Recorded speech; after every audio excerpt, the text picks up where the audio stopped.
एका वळणावर सहज कसे गमतीनं भेटलो, उगीच खुळा प्रेमाचा खेळ आपोआप एक खेळलो.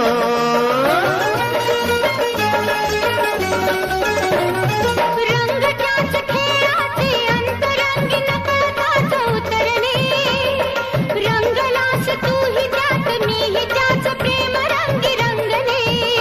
मग भीती कुणाची कशाला, भीती कुणाची कशाला, भीती कुणाची कशाला, अगं भीती कुणाची कशाला. ना सांगताच आज हे कळे मला, कसा जीव माझा तुझ्यामध्ये गुंतला.